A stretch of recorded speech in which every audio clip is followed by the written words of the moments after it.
Welcome to Philosophy 150, Introduction to Ethics. I'm Andrew Fife. I'm going to be your instructor for this course.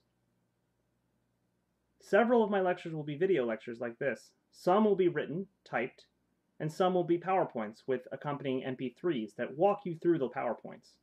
There will also be a number of readings for this course, and some audio recordings of philosophers talking about the positions that we'll be studying. So in all, there'll be a lot of different mediums in which the content for this course will be delivered. But let me talk about the structure of the course a little bit. What we will be looking at first is what is ethics and what are arguments and how do we argue about ethics. That will be the introductory or lesson 1. And then we're going to turn to the meat of the course, which is the two biggest theories in ethics. Competing theories, actually. One is an ethical system based on consequences. The other ethical system is based on rules, and the last ethical system is based on character. The names of those systems are consequentialism or utilitarianism. That's the school based on consequences. The school based on rules is called Kantian ethics or deontology, and the system based on character is called virtue ethics. The structure of the course is the first couple weeks we will look at historically the roots of these three theories. We'll look at Aristotle and the rise and his development of character-based ethics called virtue ethics. Then we will be discussing utilitarianism or consequence-based ethics, which we'll be reading John Stuart Mill. And lastly, we'll be taking a look at rule-based ethics or an ethics deontology, whose main proponent or most famous developer is Immanuel Kant. He's probably by far the hardest reading that we'll have for this course. After we've looked at the historical roots of these three theories, since we're not really doing history in this course, we're more interested in which of these ethical theories is correct, or most likely to be correct. And so what we'll be doing is then moving to contemporary examples of philosophers who argue for and develop these three theories. For Kantianism, or deontology, we'll be taking a look at Marcia Baron. Then we'll be taking a look again at utilitarianism and consequentialism by a man named, I believe it's William Shaw. I know the last name's Shaw. Hold on.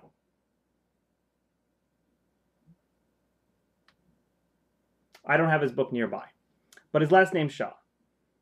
And then lastly, we'll be taking a look at a modern-day contemporary virtue ethicist named Michael Sloat. Now, all three of those philosophers are still alive. I've actually met Michael Sloat. So what we're going to be interested in is what's the present-day state of those three theories, and which theory is most likely to be the correct account of ethics. So we're not going to be, this is a key point, we're not going to be looking at what different cultures believe about ethics, because we're not interested in different cultures' beliefs about ethics. We're interested in which ethical theory is correct. In the same way that a physicist might not be interested in, or a scientist might not be interested in a culture's beliefs about the geography of the Earth or whether the Earth is flat or a sphere, but instead interested in the truth about whether it's a sphere or whether it's flat. And in the same way, we're not concerned about people's beliefs about ethics. We're concerned about trying to find out which theory is correct. So that's why we'll be looking at the three most promising theories that ethics has come up with. I think that the course is going to progressively get easier, but start off quite hard. I think the first couple weeks, there's a lot of reading. There's a couple PowerPoints and videos and audio recordings. But once you get these abstract theories down and start to understand the material and slug through that difficult reading, the course will then progressively get easier. So for those of you who struggle at first, don't worry. Things will progressively get easier as the course goes along, partially because I think the readings are maybe a little less and a little easier, but also because since we're focused on the same three theories, once you understand the basics of the theories and we're just further developing them and further criticizing them as the quarter goes along, you'll have a basis or a jumping off point in which you can understand the latter weeks of this class. So what about the structure of the course, the grades, the assessments? You'll have 4 exams. Your first exam isn't going to occur until about midway through the quarter. About 4 weeks in, we'll have a exam, kind of a midterm exam, that overviews the 3 theories we've looked at, the whole history part of this course.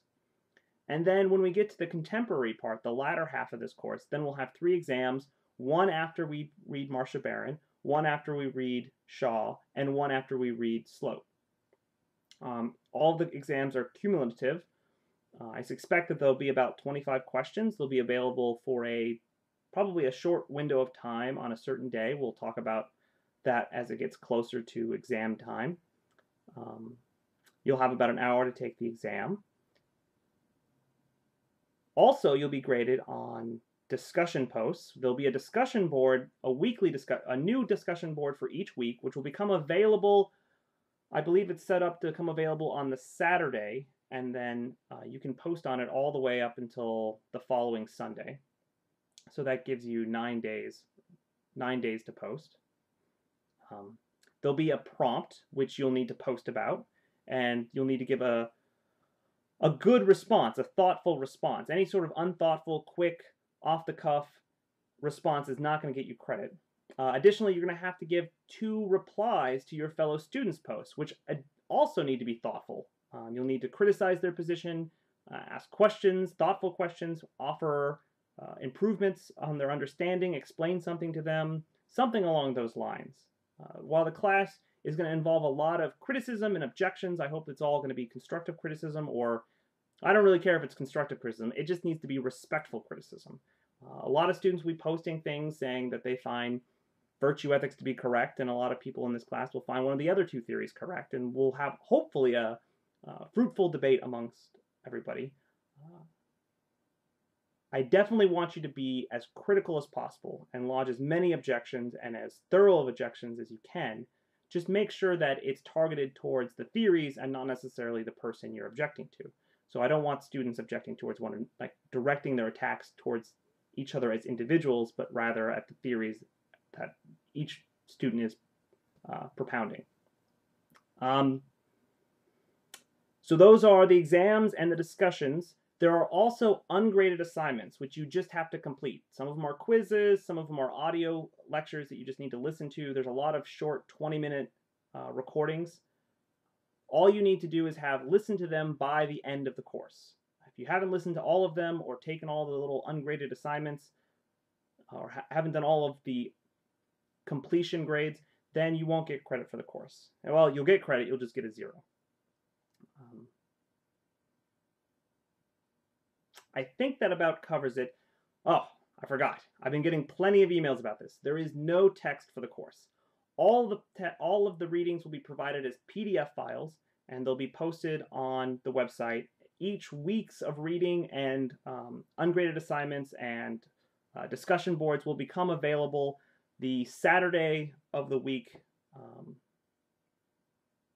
when we get to that lesson. That should be about it. If you have any questions, feel free to email me. I'm teaching a number of courses this quarter. I'm teaching a Contemporary Moral Problems course online. I'm also teaching this Ethics 150 course in person at the Puyallup campus. I'm also teaching Introduction to Philosophy class. So the problem is I've been getting a lot of emails where people they tell me that they're in my ethics course, but then I have 3 ethics courses, so it's not quite clear what they're talking about. So make sure that when you address questions to me or send me emails that you try and give me some idea that you're in my Ethics 150 or Introduction to Ethics course online, and I should be able to get back to you. Other than that, I look forward to the quarter. I hope you enjoy it. I'll see you on the discussion board. I'll try posting these video lectures. About every week. Although I know the Virtue Ethics quarter week, I already have written up long written lectures, so I don't think I'll have to put a video for that. But great. See you this quarter. See if I can stop this recording.